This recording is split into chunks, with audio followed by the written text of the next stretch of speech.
When Christopher Columbus first arrived in the Americas, he had no way of knowing that he had set off a complex chain of events that would lead to everything from humanity's largest demographic disaster to the founding of a new nation nearly 300 years later, to you watching a video about the history of that nation right at this very moment. It's strange, right? Columbus's voyages to the New World, and those of the navigators and settlers who came after him, changed the world to an extent rarely seen in human history. Let's briefly review the effects of these transatlantic voyages on Europe, Africa, and the Americas between 1492 and 1607, the period between first contact and the establishment of the first permanent English settlement in the Americas at Jamestown. So you might call this the pre-British era of colonization in the Americas. So what changes did these voyages cause? Well, there were demographic changes, and by demographic I mean shifts in the structure of populations. The indigenous populations of the Americas faced a catastrophic decline in numbers as a result of diseases carried by Europeans. On the flip side, the populations of Africa and Europe grew with the introduction of nutritious foods found in the Americas, like potatoes and corn.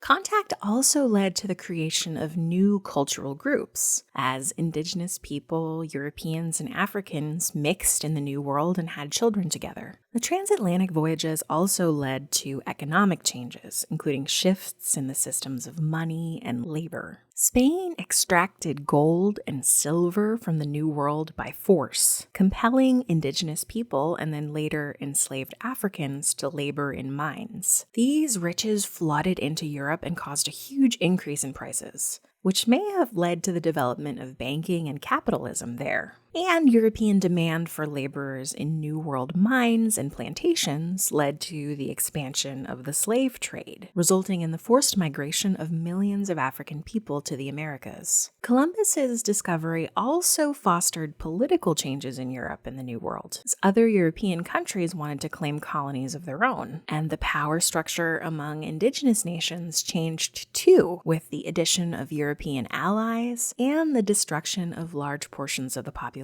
leading to the downfall of powerful empires like the Aztecs. The cultures of indigenous people changed as Europeans introduced new material goods and animals into their environment. For example, the Spanish brought horses to North America, changing the society of plains people who could now hunt and follow herds of bison on horseback. And new religious practices also emerged in the Americas as indigenous peoples combined their own beliefs with those of Catholicism.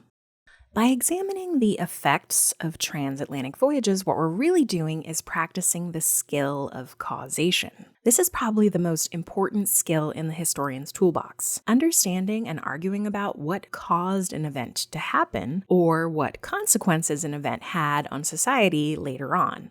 Now, this seems pretty straightforward. For example, a cause and effect statement might be, I slept through my alarm this morning, so I missed the bus. Cause, oversleeping. Effect, missed bus. Notice that the effect has to happen after the cause. Missing the bus didn't cause me to oversleep. So until we invent the time machine, effects must happen later than causes. But there can be a few pitfalls to watch out for when we try to determine causes and effects. First, not everything has just one cause and one effect. For example, maybe I slept through my alarm because I stayed up too late last night watching TV. That's another cause for missing the bus. And there could be more than one effect of sleeping through the alarm. Not just missing the bus, but also missing my test in first period. Which was the most important cause of missing the bus? Oversleeping or watching too much TV? And which was the more important effect of sleeping through my alarm? Missing the bus or missing the test? These kinds of questions are what historians argue about. Which was the most important cause of Atlantic exploration? Competition between European countries or the desire to convert new people to Catholicism? Another potential pitfall is one you might have seen in a science class or in statistics, which is correlation does not imply causation. In other words, two events aren't necessarily related just because they happen close together in time or space. For example, although epidemic diseases led to the deaths of indigenous people in the New World, at the same time that the discovery of new foodstuffs increased the population of Europe and Africa, the introduction of diseases didn't cause those populations to increase. Those were just two things that happened simultaneously. One way you can check whether one event was caused by an earlier one is to ask whether event B would have happened whether or not event A happened.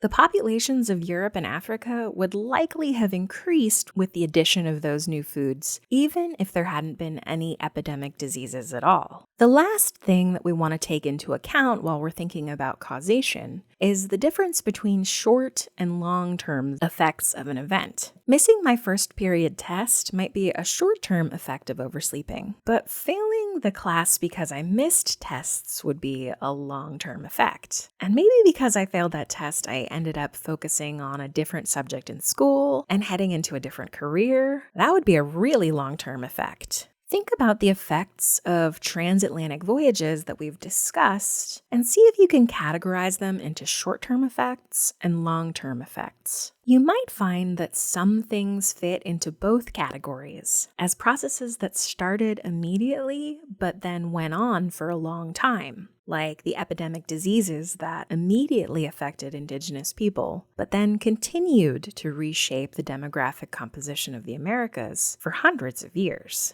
So let's recap what we've learned about causation. First, historians argue about causation as they try to pin down the reason an event happened. Second, causes must happen before effects. Third, a single event might have more than one cause or more than one effect, and some causes and effects may be more important than others. Fourth, events that happen near to each other in time or space aren't necessarily related by a cause and effect relationship. Coincidences happen. And lastly, causes may have both short and long-term effects, immediate results, and downstream impacts that go far beyond the time in question.